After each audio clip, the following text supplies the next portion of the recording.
think about that with Stanley too some days. It's like, why am I doing this and what am I trying to teach him?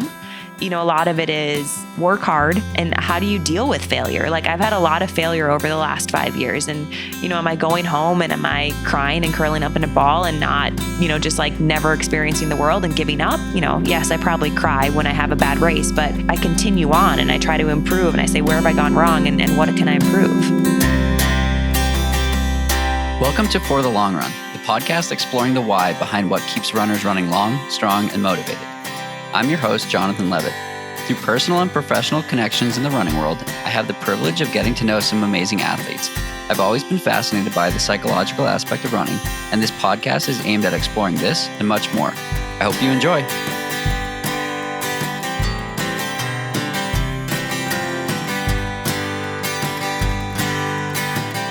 Imagine a world where running injuries don't exist and every runner stays healthy. That's the world I want to live in, and that's exactly the world that Recover Athletics wants to make happen. Recover is the first prehab app for runners. It instantly generates custom prehab programs made up of strength, plyometric, and mobility exercises to help loosen tight muscles, get stronger, and run your best. Their team designed it with top physicians and marathoners like Meb. It's guaranteed to make you a stronger and more injury-proof runner. If you want to fix your aches and pains, get stronger, and set PRs, go to the App Store right now and download the Recover Athletics app today.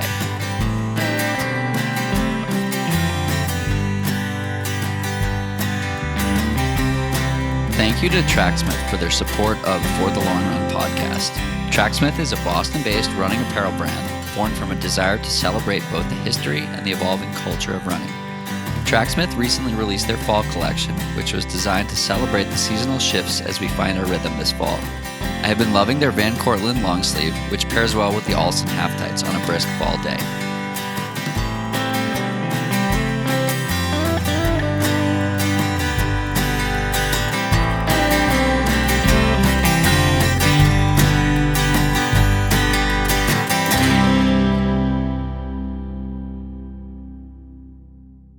Welcome back. I'm here in Boulder, Colorado with Gwen Jorgensen. Hey. Gwen, thanks so much for taking some time to chat. Yeah, I'm excited to be here. You asked me to do this a long time ago and I gave you Pat instead, but I'm finally here. Pat and I had a great conversation about sports business and being an agent and social media and the Olympics, but I'm excited to have you on here. Yes, he's a much better talker than I am, but I'm excited to be here as well. We'll see. We'll have to do a vote. So the first question, as I alluded to, is always a tough one. Who is Gwen? I always ask people, who is Gwen? Yeah, I told you I don't really listen to your podcast. So this is, I don't listen to any podcast. This is a surprise question. I am a mom. I have a 4-year-old son. I am someone who I don't like to say, when I say who I am, I don't like to say I'm an athlete, even though that's what I am. I just think of someone who, I'm a very family-oriented person. I like to try new foods. I like to spend time with family, and that's who I am. I also like to run on the side. And swim and bike, or to be determined. Yes. I don't know if anybody likes to swim. So how come you don't answer that you're an athlete when people ask what you do? I think it stems back from high school. And in high school, I was really into swimming and I associated myself as a swimmer, and that's all I thought I was. And I put all my self-worth into swimming. And very quickly as an athlete, you realize that doesn't work. And when I was in high school, you know, if a practice went bad, if a meet went bad, I'd be devastated for weeks. And it impacted my mood. It impacted how I interacted with people. And so, yeah, I've learned that that can't be my identity. And so I don't like to say that's what I am. I think that's awesome. And it's one of the reasons I like asking this question, because I find that so many people answer the way that you did, even if they're professional athletes. So through work, I get to meet a lot of professional athletes and Olympians and people who've won medals and all this stuff. And my dad made a comment the other day, like, oh, your level of access is insane. And I'm just like, no, these are just normal people who are exceptional at being consistent at something. And I think that's exactly it. Like, we are normal people if you get to know us. Right. And Jonathan, I've run with you a ton now. Like, you know me. Like, I'm just a normal person. Right. And so I think, well, I know that that's like a misconception with people who see professional athletes as like, I mean, we're all special in our own ways, but I think that, like, that's what I tell my son. Yes. Yes. Well, Stanley is very special. Yes. No, but I think it's a fascinating reflection, particularly because I've seen I don't know now, 50 athletes who are professional and they're paid to compete answer, I'm a dog mom, I'm a dad of two, like stuff like that, that is more about them as a human versus like what they can do with their legs or their arms or their body. Yeah. The other side of that as well is you're just talking about like what we can do with our bodies. And as a professional athlete, I know that any day my career could be over. Something could happen, some freak accident, and you could never be able to run again. And so, there has to be more than just being an athlete. Is that intentional gratitude something that you practice, or is that just present with you? I think I practiced it a lot in high school, college, a little bit after college. And I feel like now it's just so ingrained in me that it's more of just a daily thing that occurs without me even thinking about it. I think that's powerful. It's one of those things that like when you can't do it or when things get hard or something like that, it's the like, but I get to do this. Or when you don't want to do a session, you get to do it. I did a podcast with Mike Wardian in 2019 ahead of Western States. So maybe it was 2018. Anyway, a question I was asking a lot at the time was, what are you afraid of? And I asked this to Mike, and Mike had raced 1,600 miles the year prior. So like many more miles than many people run in a year. And I was like, why do you do this? Why do you race so much? Why do you run so much? And he was like, any day it could be gone. Yeah. I want to do what I love while I can, because I could get hit by a bus tomorrow and that's the end of it. That's exactly it. And I think anyone who's ever been injured knows that feeling as well. When you come back, there's days that are hard. It's crappy outside. You're tired. You don't want to go and do it, but you appreciate it so much just because you're able to. Right. So you're wearing a Bowerman Track Club shirt. You have been focused on running for a while. You've also been quite successful at triathlon. So normally I frame the For the Long Run podcast with talking about your first run, or do you remember your first run? I'm going to instead ask about your first swim. Do you remember your first swim? Ooh, my first swim. No, I'm going to guess it was, my grandma had a pool growing up, and my mom always tells stories about how she couldn't get me out of the water. Like I'd beg to go there every day in the summer and I'd swim. And I guess my mom and dad actually signed me up for a swim team because they thought I'd get sick of it. And they thought I wouldn't like the pool. And it just turned into this opposite thing. But I mean, I started swimming competitively at like age 7. So I was in the water pretty early. And at what point did you realize you were pretty good at it? I never thought I was great at swimming. I remember being little, like grade school, and having dreams of going to the Olympics and swimming. But by middle school, it was very clear to me that I wasn't ever going to be at that caliber in swimming. Like I never made a junior national team. I struggled to make state. I ended up winning state, club state, but never in high school. I didn't win like high school state. I performed better running than I did swimming in high school. And so where did the running come in, or how did the running come in? Oh, the running, I started to go to some running camps because my sister ran, and it was, easier for a family, for everyone just goes to running camp at the same time. Right. And we drop you guys off, pick you up. And I wasn't going to run in high school, but my sister's coach in high school said, "Who's that girl?" And my sister said, "Oh, that's my sister." And he said, "She looks like a runner. Can we get her to run?" And his name was Eric Lehman, high school coach. And he basically like begged me to do it. And I said, absolutely not. I'm swimming. And so he said, okay, we'll just go to swim practice every day and you can just come to the track meets. And I did that and was super successful. My first year running in high school, I was on the podium, whereas in swimming, I never was. So I have a lot to owe to him. And I actually think back to that a lot now, just with this day and age, and how we really try to get kids to specify what they're going to do early on. And we get them to like, if you're going to do whatever it is, soccer, tennis, you have to do it every day. And that's the only thing you can do. And I'm just so grateful that I had coaches who let me do more than one sport. And I think it really allowed me to become the athlete I've become and allowed me to also have a long career. I was running with Kara yesterday and she was telling me about her son, Colt, and the running that he was doing. I saw him, a side note, I saw him at the skate park the other day. He was on his little scooter doing tricks. Anyway. That's awesome. Yes. So Kara was saying that she spoke with the coach and was like, yeah, Colt's not running more than 2 days a week. And Colt was like, I want to, run under 6 in the mile in a 2K and, or 3K. And the coach was like, oh, if you run Saturdays, you'll podium. And Kara was reflecting on the like Boulder parents and like how there are kids running like 30 miles a week when they're 11 years old. And we were talking about the program that this develops. And it's like, you might get one unicorn who like continues to run in high school and the rest just like burn out. And so we're seeing so much in today's day and age about like multi-sport athletes, and you don't mean triathlon, but yes, you know what I mean? Being successful. And I think it's really cool to hear someone like yourself reflecting on the fact that you were a multi-sport athlete and so many years later, you're still doing it. We were talking about like how we're trying to develop like a love of the sport for life versus like being a really good 11-year-old. Like, who cares if you're a really good 11-year-old? Yeah. And the thing is, when you're 11, you're going to go through bouts where you're really bad and you have regressions. And that's hard to take mentally if you're only focused on that one thing. And so if you have this wider cast of things you can do, I just think it gives you more balance. And then, like you said, you don't have that burnout because it's not just like, oh man, I just got worse. Like when you're 11, you expect for every race to be your best race. And that can happen for a while, but there's a point when it's not. And you have to be able to somehow swallow that and be able to move on. And that's the only way I think your love for the sport continues. So Stanley's 4.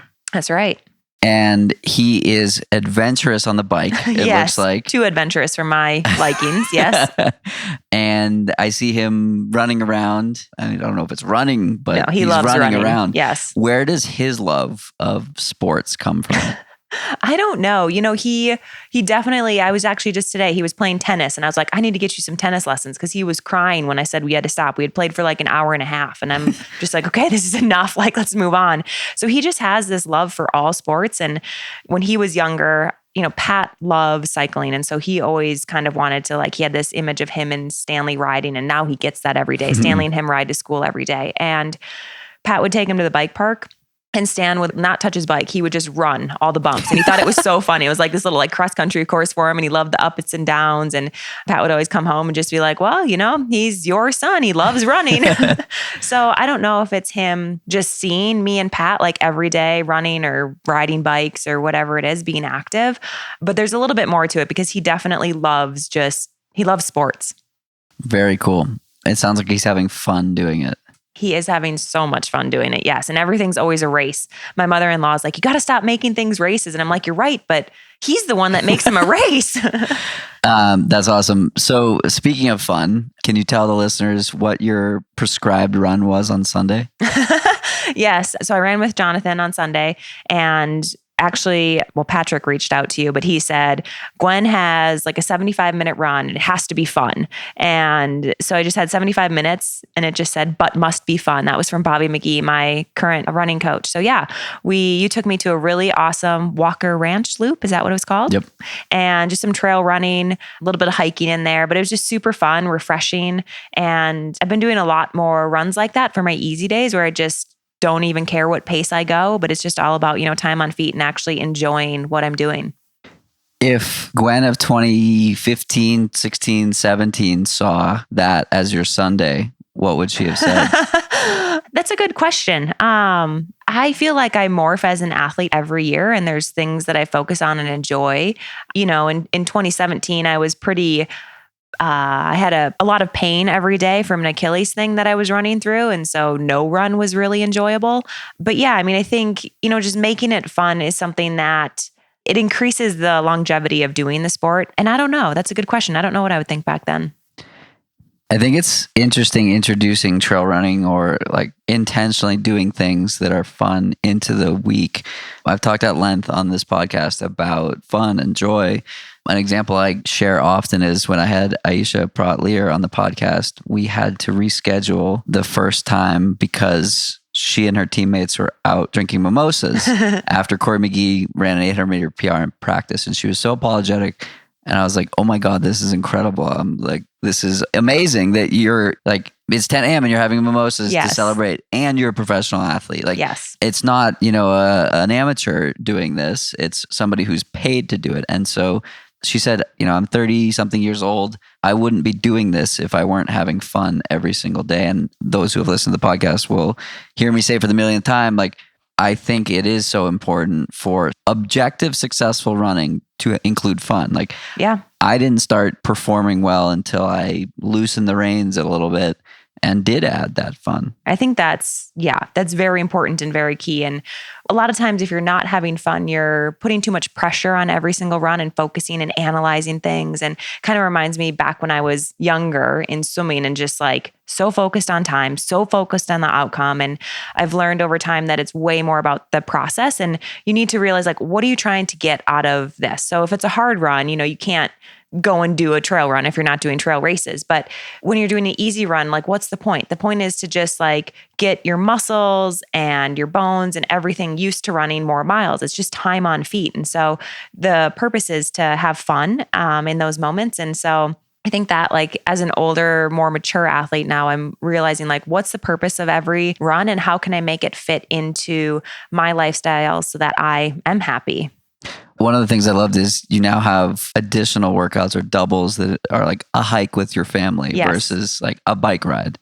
Yeah, I had talked to Bobby so I double every day now with Bobby McGee, except for Sundays.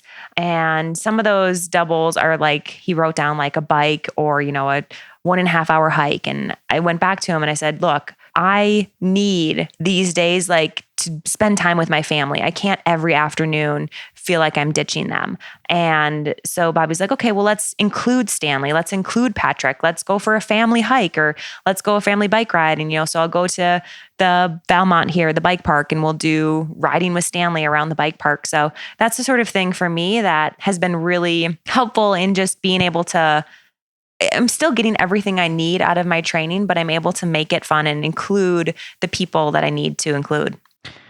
I love that. And I happily play anchor on your easy days. Yes, I call you a lot. I'm like, Jonathan, I don't have a running buddy. Please. I need to go slow today. Do you want to run? Although the first day you ran with me, you ran kind of fast. That was too much. We did 8 at 7:20 and I was like, I can't really afford to do this regularly. So you've made some big changes in your career. You won an Olympic medal in 2016 in triathlon and then switched to running. So let's first talk about why the change. I get asked that all the time. And triathlon chose me. I didn't choose it. So USA Triathlon came to me. They recruited me into the sport. I remember when I was younger, everyone was like, you'd be an awesome triathlete. And I would say, no, I don't want to do that. And, I was reluctant. And I'm so thankful that triathlon found me. And I'm so grateful for everyone who got me into the sport and everything that triathlon gave me. But I had this big goal in triathlon of winning the Olympics. And I did that. And for me, I was like, okay, goal accomplished. Why would I continue to do this when it's not what I didn't enjoy swimming anymore. Biking scared me. Every time I'm on my bike, if I'm going fast, it scares me. If there's a descent, it scares me. And, the Olympic course was actually, it had a huge technical descent, not technical, but steep descent. And, I had to get over my fear and do that. And every day I was doing something that I was scared of and that I didn't enjoy. And so once I accomplished my goals, I was like, why would I continue to do this? And the other aspect is, for me, I'm always motivated by big goals, and I'd accomplished it. So it was done with. And I thought, what's the next big thing that I'd want to do and I'd enjoy doing? And I had noticed in triathlon, my running times kept improving. I felt like I hadn't reached my potential in running, and I just loved running. Very cool. It's rare that I get to talk with someone who throws a goal on the board and then achieves exactly what they were looking to do. Yes, it's very rare. Do you think about that ever? Oh, yes. I mean, especially now, like when I'm in running and it's just like I've been failing for 5 years in my head.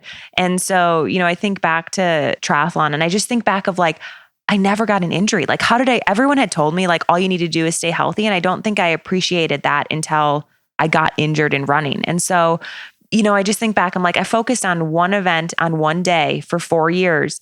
It was that one day and I performed on that day. Like, what is the likelihood that happens? Like, it's very rare. And so, yeah, it's pretty cool. But it's also, it also shows me how much other people had invested in me. Like, everyone was telling me, we learned about the course, then we practiced the course. We practiced, everything mentally, physically, and just no box was unchecked. And so, it reminds me of how big of a team you need to accomplish those big goals, and as well just how crazy good mentally you have to be focused to achieve a goal that you're focusing on for so long. It's hard. What were your thoughts after crossing that finish line? I mean, if you see a replay of it, like across the finish line and I'm in tears, I'm like bawling, which I don't cry very often. I'm not a very emotional person in that way. But for me, it was mostly just relief. Like, oh my goodness, I cannot believe I did this. Like, what in the heck? And then I remember just trying to find Patrick and my triathlon coach, Jamie. And I remember they wouldn't let me go find them because I had to like cross the field of play and people were still running. And I was just like, so frustrated. I was just like, just let me hug the people that let me get here. Like, I just want to do that. So, my emotions were relief, grateful, thankful to everyone. Yeah. And a little bit of, I guess, like, wow, I can't believe I did this. And so where does full-time running enter the picture? Yeah. So after that, the plan was always to have kids. And I kind of thought I was going to be done completely with sport. I just didn't think you could be a mom and an athlete. And I think that was there had been moms before 2016, but I think in 2016, there were so many moms. And I mean, I say so many, there was probably like 1 or 2% at the Olympics, but so many more than we had seen in the past. And to me, I was like, wow, maybe you can be a mom and do sport. And so, we had to wait a little while till we could try to have a baby because of the Zika scare, but we got all that testing done. We started to have a baby. And just while I was pregnant, I started talking to Pat and I was just like, why would I do triathlon? And I talked to Pat, I talked to my triathlon coach, Jamie, and they're like, well, maybe we need a new motivation. Maybe it's money. And I'm like, I'm not doing sport just for money. Like, that's ridiculous. Like, I'm not going to do that. It doesn't motivate me. Like, I'm going to be in it 1 foot in, 1 foot out. So yeah, I was like, I really want to try running. And I remember talking to a few people and talked to a bunch of running coaches, and some of them laughed in my face and said, you're crazy. And some of them said, I believe you can do this. Let's do it. And some others thought, I don't know, maybe you can. And for me, I guess I'm grateful that, triathlon gave me the opportunity to be able to run and try this as a career. Out of college, I wanted to be a professional runner and I wasn't good enough to have a pro contract. And so I kept improving and in triathlon, and I thought, wow, now's kind of my chance to try it. Very cool. So you mentioned what you're not motivated by. What are you motivated by? I'm motivated by new challenges for sure, like something that is a bit crazy, but I know that like somewhere in me, a perfect day, I could accomplish it. And so that definitely motivates me. I just, I'm someone who's I was talking to my sister the other day, and she's someone who's active, but she was just saying how she could never be an athlete because she doesn't have like this motivation to hurt. I kind of like that pain. Like, I like pushing myself to these new limits. And for me, it's all about like, I know I haven't reached my potential in running and I want to see what that is. What do you think it is? Or is it just like a thing that keeps moving? It moves. It definitely moves. Cause like right now I'm not very confident in big goals. Like, I know I can run a decent marathon, but I don't know if I can be world class yet because I've run 2 marathons and I ran 2:41 and 2:35 or 2:36. I can't remember. And, I was talking to Bobby the other day and I'm like, my first marathon, it just needs to be like, okay. It just needs to be like, oh, yes, I can do the marathon because I haven't had a performance like that yet. So, I think what keeps me motivated right now in the moment though, is like, I see improvements on a daily basis and yeah, I don't know. I need a okay race and then I'll tell you how far I think I can go. Talk about your experience coming to Boulder. Your process in the city decision making was fascinating with how open you guys were with it. You landed on Boulder. That was my vote, and I've got to hit up the Boulder town council for my referral bonus. Yes, you should. Yes. Talking about your experience here so far. You've been here for a few months. Yeah, I've loved it.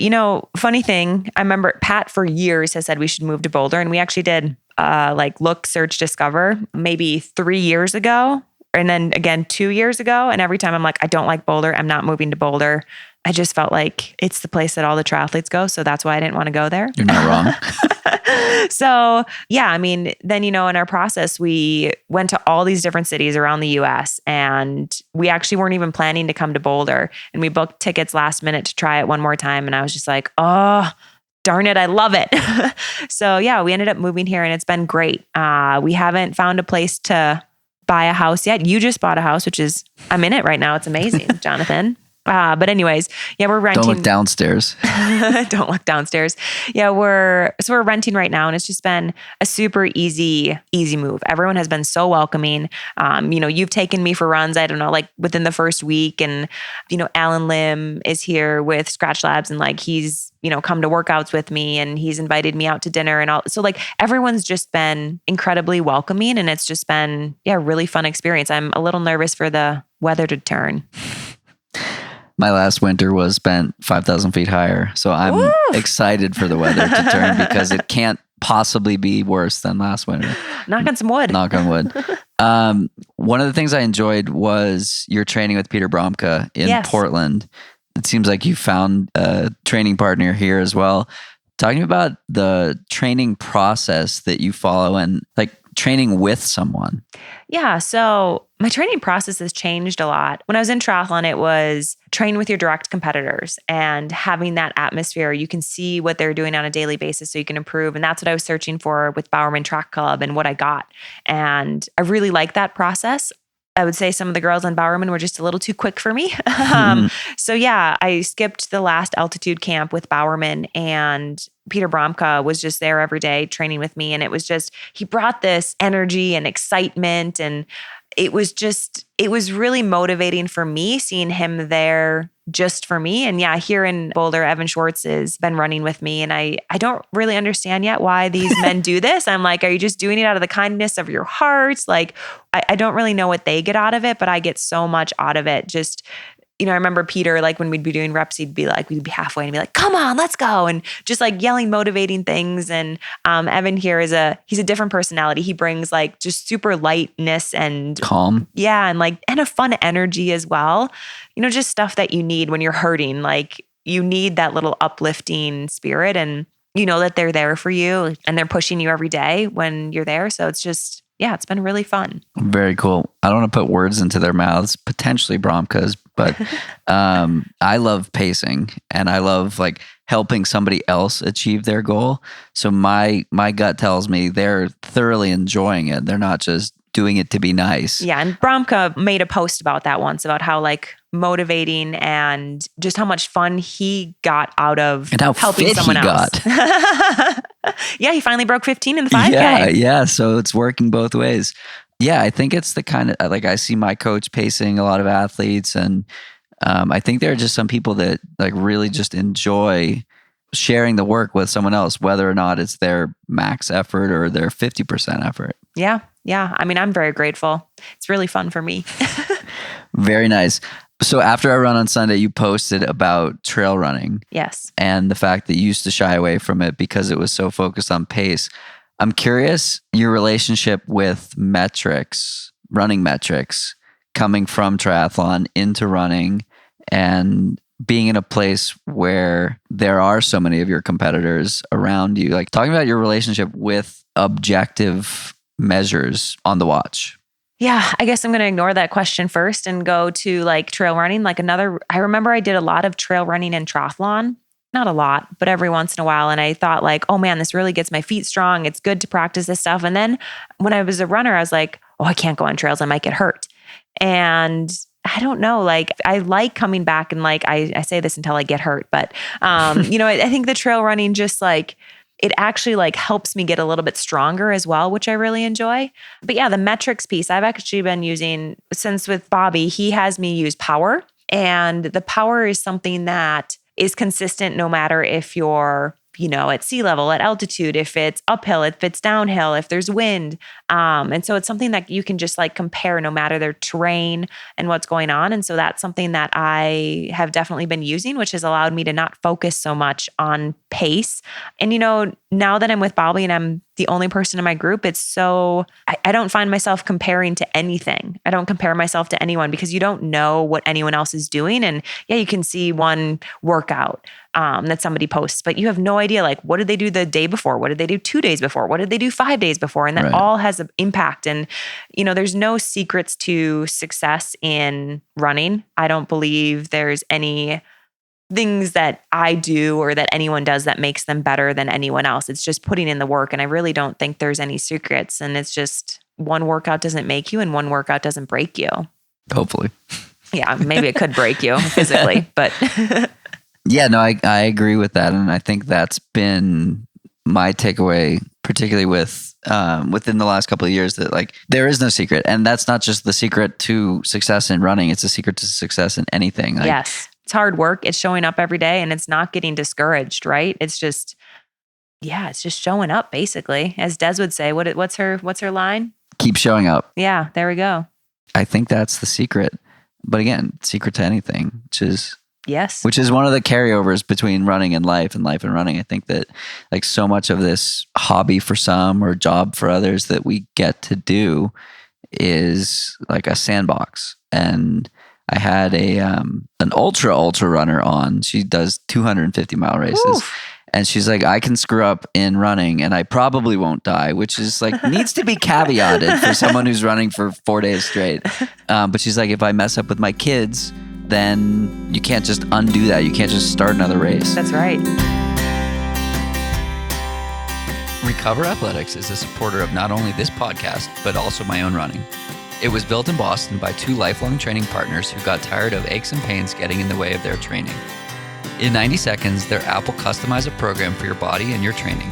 I plugged in some of my more common aches and pains, and I got a custom-built program designed to strengthen the muscles and tendons that will help avoid these issues going forward.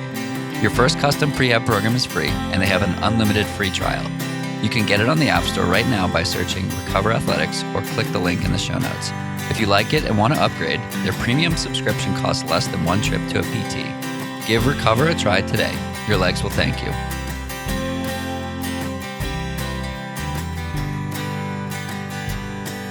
Thank you again to Tracksmith for their support of the podcast.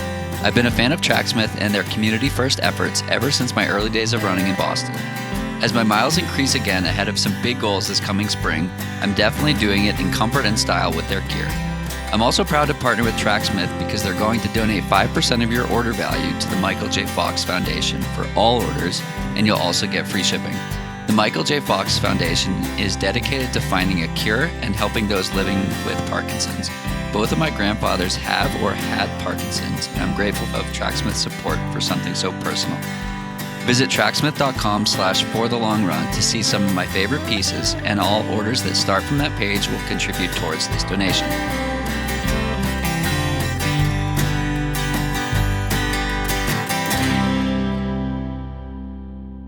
So switching gears entirely, on Sunday we talked a little bit about social media and how you use it. I found that your use of social media is really interesting, and you've got a lot of people interested in you and your journey, both in and out of running. So talk to me about your process with using social media and Instagram. Like, is it intentional? Is it just something you do? Yeah. I'm a very introverted person, and social media and just being a professional athlete was something that was really difficult for me in the first few years as a triathlete. And Patrick was the one that actually really helped me kind of overcome that. And you just kind of like get used to doing stuff. But with social media, I've always had the approach of, I'm an introvert, but I'm also, if you get to know me and you ask me a question, I'm always going to tell you what I think, and I'm probably going to overshare. And that's just kind of how I am with social media. Like just going back to like, there are no secrets. I like to share everything because I just don't think there's any secrets. And so with social media, I've always just kind of tried to be genuine. And I also think it's a way for me to connect with the public and fans. Something that has really kept me in the sport, especially triathlon, is people have told me like, you've changed my life. Like, I used to be overweight. I would never exercise. And I, saw this, and you changed my life because I started to be active again. And those are the sorts of things that I think I can do through social media, is help those people. So if I can inspire just 1 or 2 people to change their lives and be active, that's something that's really inspiring for me. Very cool. Fast forward 5 years. What are you really proud of?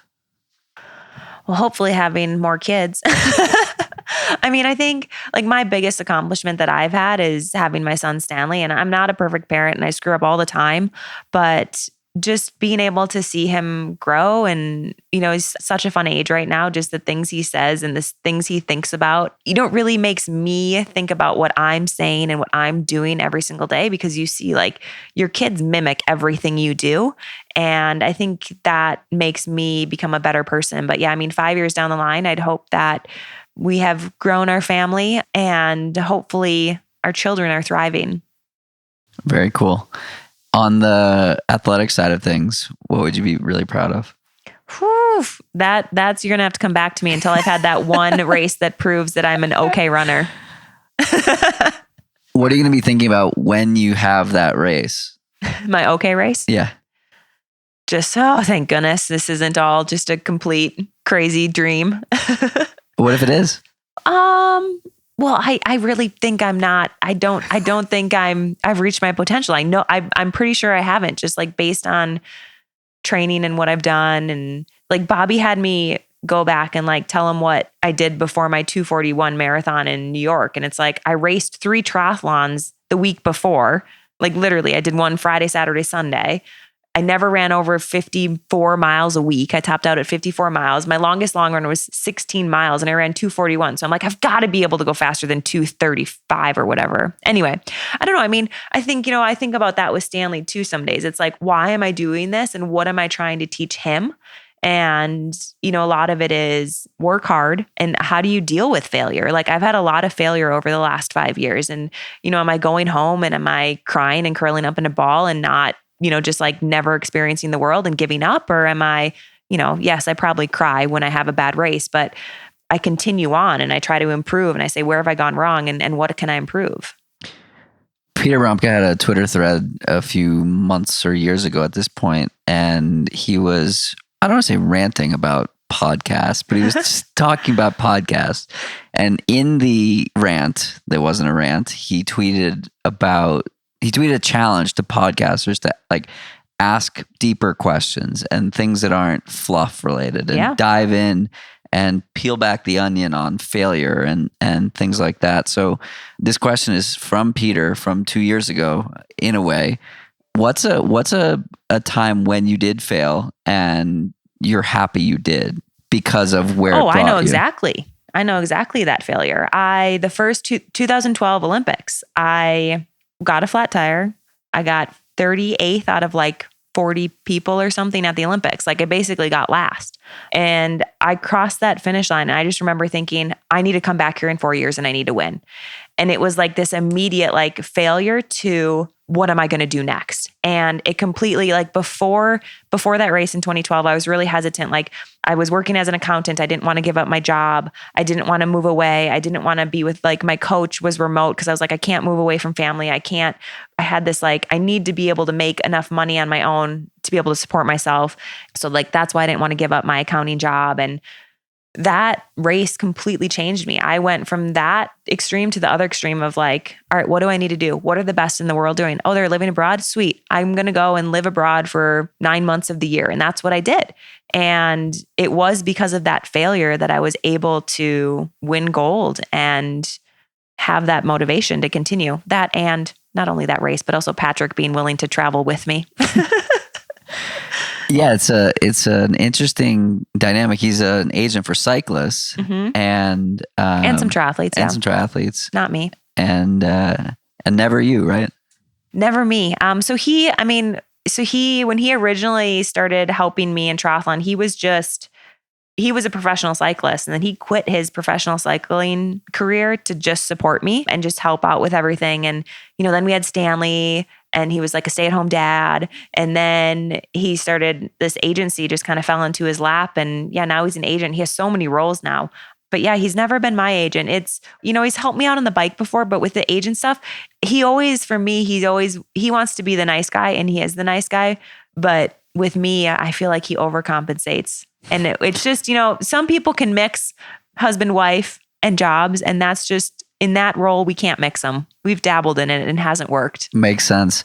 So Patrick and I did a podcast. I'm trying to think of when it was. It was before the Olympics because we talked about if the Olympics were going to happen. I think it was June. It was a great one. And he said the Olympics weren't going to happen. He said was the wrong. Olympics weren't going to happen. Yeah, go back and fact check that podcast. And I've gotten to know him as well. And it's amazing how supportive he is of you. Yes. And your career and family. I keep asking him over and over, do you want me to quit? And he always says no. So I'm like, I think he'd be bored. Yes. No, it was incredible. Like the way that he raved about you and talked about your athletic career was. I hope he gets, sorry, I'm interrupting, but I hope Stanley gets from him Patrick's caretaking thoughtfulness. Like Patrick is always thinking like, what can I do to help this person? Yeah. And I really hope that Stanley can get that quality. It's a really good one. It definitely is. When you guys moved here, I asked him like what I could do to help, and it was all about you. Like go for a run with Gwen, make her feel like this kind of stuff. It was all about you, nothing about him. It was super cool. Back over to you. Now I'm curious. That question I asked Mike a few years ago. What are you afraid of?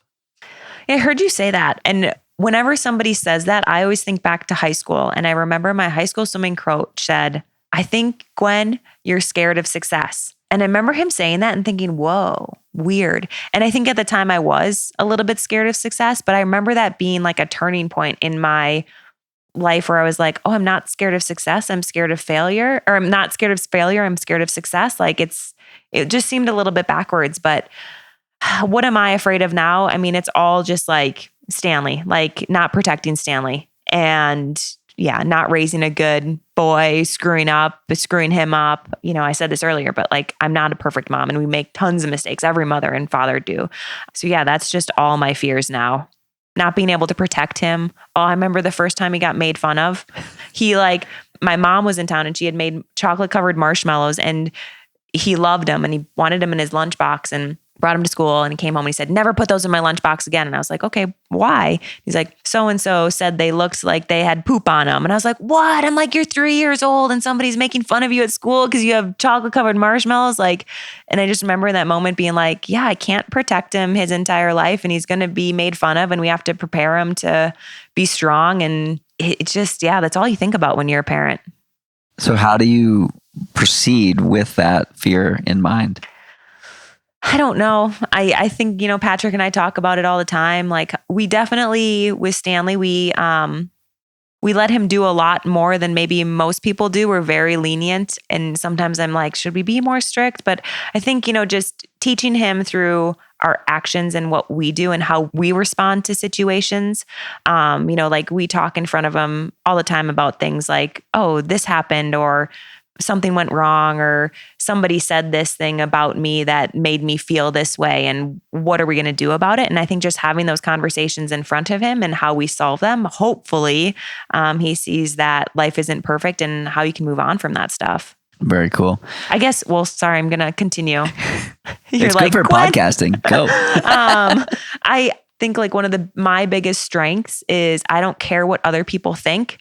And I constantly think about how can I get Stanley to that place at an earlier age. I think like the older you get, the easier it is for you to not care about what people think. At least that's how it's been for me. But I just remember like middle school, high school, like all you care about is trying to fit in and what other people think. And I just hope that we can somehow, I always think about how can I teach them that lesson? Because as long as you know that you're doing your best, you're following the rules, you're doing all you can do to be your best self, that's all that matters. It doesn't matter what anyone else thinks. And like, that's the one lesson. If I could just instill that in my children, that's what it would be. And the rest of society at large. Yes, I'm not as emotionally attached to the rest of society, but yes. I want to go back to what you said about your high school coach. Yep. And the fear of success. What does that mean? What does that mean?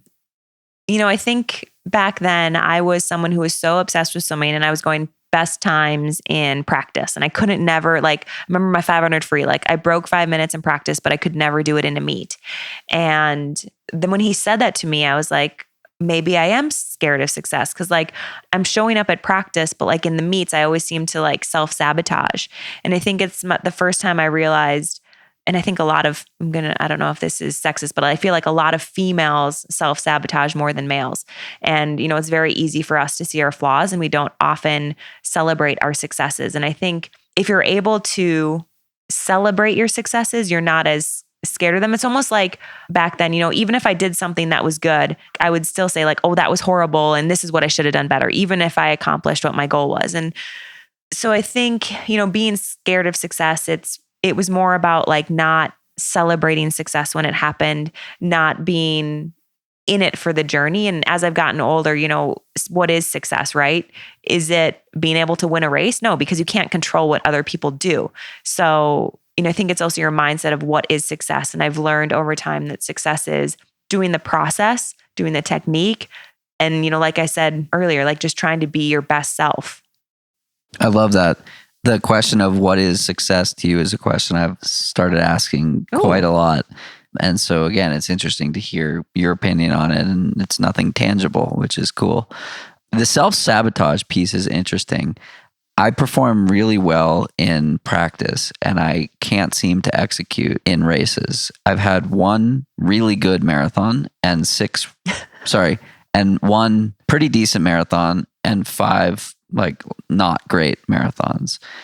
At Boston this year, I did what I would tell people not to do, which is don't do anything new on race day. I basically doubled my caloric intake before starting the race. Don't know why. Sometimes that's nerves. Or did you do it intentionally? No, I did it.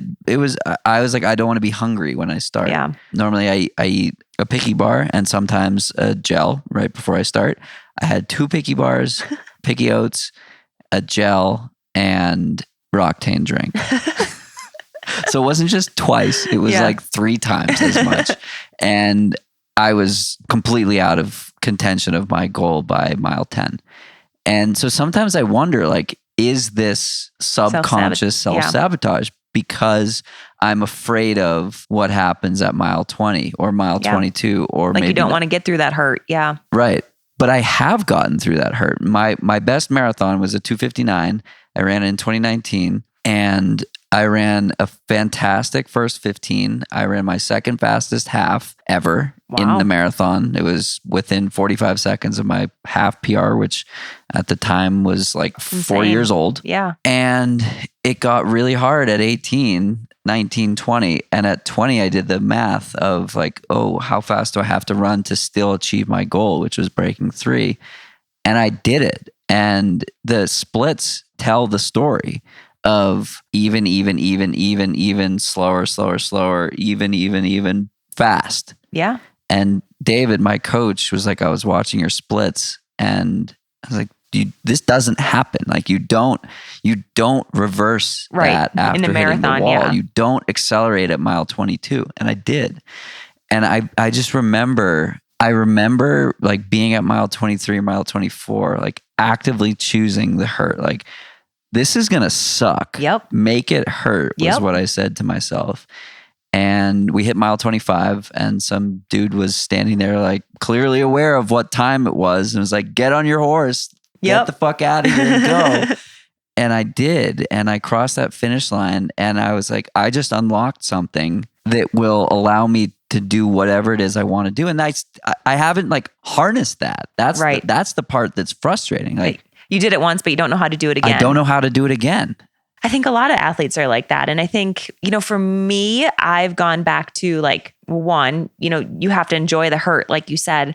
And I've also kind of thrown away, everyone has outcome-based goals. I have outcome-based goals for every race, but before the race and leading up to the race, I don't focus on the outcome goal. I focus on the process goal. Right. Like, what's the technique? What can I, even if I get dead last, what can I do that I know I'm proud of? And part of this, like to get over my self-sabotage, what I did was every day I had to write down 3 things that I did well. And it was really hard at the beginning. Like I was like, I didn't do anything good today. Nothing. And I remember talking to Patrick when I started this and he'd be like, well, you must have done something. And I was like, nothing. Everything was horrible. And he'd be like, okay, well, I think you hydrated pretty well. And I'm like, sweet. Okay. I drank water. So I like put that down in my journal. And over time, I started to realize like, no, there are things, even if you have the worst workout of your life, there are things you did in that workout that went well. Even if it was just the workout.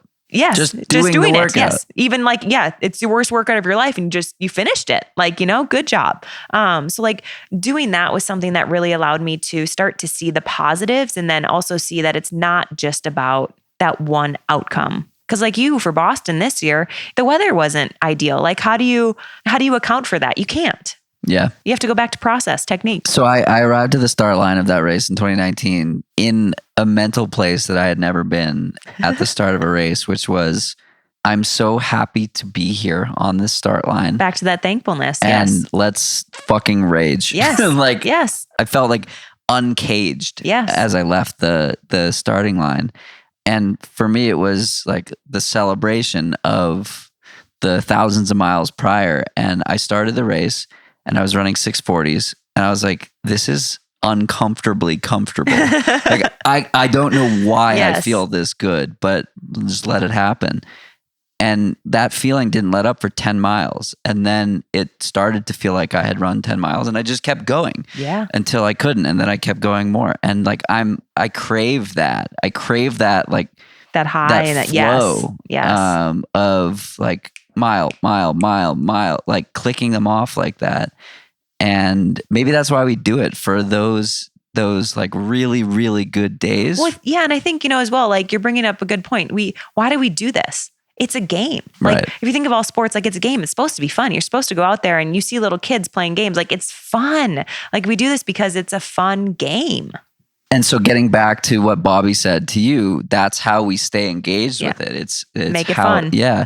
So I ran Boston. I came back. I started doing some running again. And David, my coach, was like, pick fun trails, run with fun people, run long runs with Boulder Underground whenever you can, because you seem to thrive in that environment. And so I think it's like picking your spots and putting yourself in a place where the process can be like the reward. Yes. Right. And you need to put in the work, but you can do that anywhere. And like you said, you need to make it fun and you need to surround yourself with people who make it fun, but who also believe in you. Absolutely. What would you say to the Gwen of 2016, having just finished and won a gold medal, knowing what you know now? Maybe freeze some embryos. I'm 35. I mean, I think I'm still fertile, but it's my window is dwindling. I don't know. I mean, I'm sure that's not what you're asking, but I mean, I feel like I truly believe that I don't know when I learned this, but I told you this before, like not caring about what other people think has just allowed me to have such a fun, enjoyable past. I mean, 6 years even. I don't know what I'd change or what I'd tell myself. So the reason I ask this question is because usually people answer with something that like most people need to hear. And so you got to go back a little bit further for me. I just feel like I've been living my best life the last however many years. Yeah. Awesome. Well, let's keep doing it. Let's keep living it and go on some fun trail runs, and I'll jog some 8-minute miles with you coming up here soon. Yes. I love it. Cool. Gwen, thanks so much for taking the time to chat, and we'll see you out there. Awesome.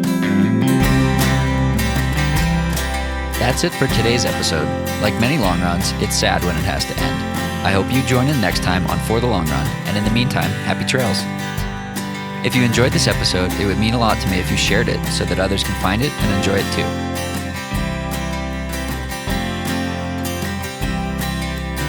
This podcast and the accompanying music has been produced by Brian Walters of Single Track Sound.